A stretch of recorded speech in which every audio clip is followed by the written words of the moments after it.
Hey, it's Dr. Scott. I am eager to introduce to you Week 4, Module 4, Feminist Criticism Meets Children's Lit, and Britain Makes America Once Again. And yes, this is what a feminist looks like. But that partly has to do with the fact that 7-year-old me was memorizing the still remarkably radical lyrics to the 1964 super Disney hit Mary Poppins, wherein Disney this time, I'm going to say something nice about Disney, Disney introduces a subplot because they're worried that Mrs. Banks will be perceived as a bad mother. So they decide, well, why can't she take care of her own children? Why does she need a nanny? Why does she need Mary Poppins? And they come up with this whole idea that she's out militantly marching for women's rights and the right to vote in Britain, which only slightly preceded the right to vote in the United States, by the way, in the 1920s.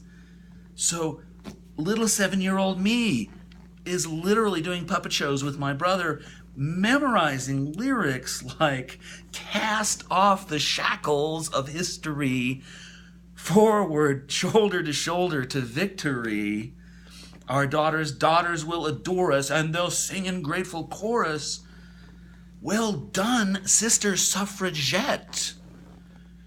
No more the meek and mild subservient we." I mean, I can sing the whole song all these years later, but I'm also amazed that Disney was teaching a lesson about how women got the vote in 1964 for whatever reasons.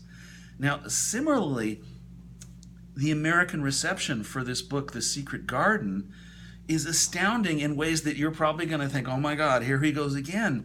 But The Secret Garden became deeply and phenomenally, and I think actually, in my own opinion, powerfully, a part of the sexual revolution in the 1970s and 80s, a reassessment of women's sexuality.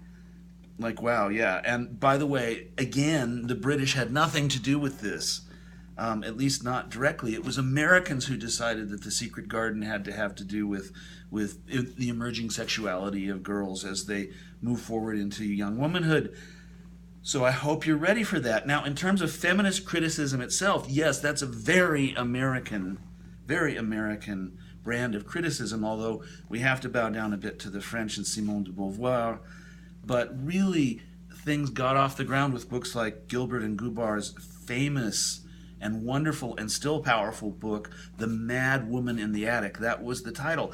Because, as American critics, they were pointing out that all of these old British classics, like Jane Eyre, which might even have been in this course in a way, there's always some mad woman in the attic.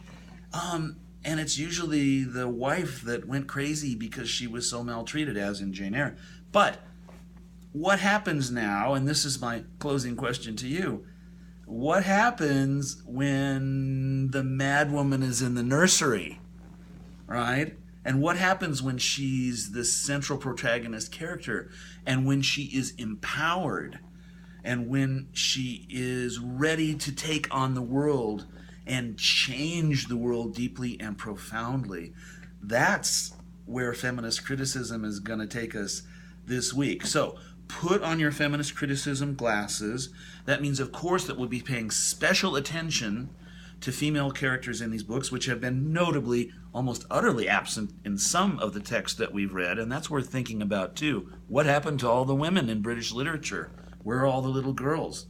Exception Alice. All right, so let's take a look at that, but let's also think about the deep and profound ways in which gender roles have changed. And again, to make this personal, I was at Stanford when Sandra Day O'Connor, who became the very first female justice of the Supreme Court, came out of law school at Stanford University as one of the first female graduates of Stanford Law School, and could not get a job as a lawyer anywhere in the United States. They would have been happy to hire her as a secretary.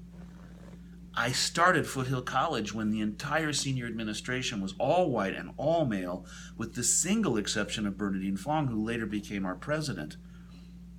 So I've lived through these massive changes myself, and was lucky enough to be at Stanford when it was a center of feminist criticism in the 1980s, with fantastic scholars like Diana Middlebrook and Barbara Gelpi and Anne Malore, who was one of my mentors. So I can't wait to find out what you think about these British books, and I want you to see again the ways in which American culture transformed British children's culture into something that none of us might ever have imagined to give us this world that we live in now.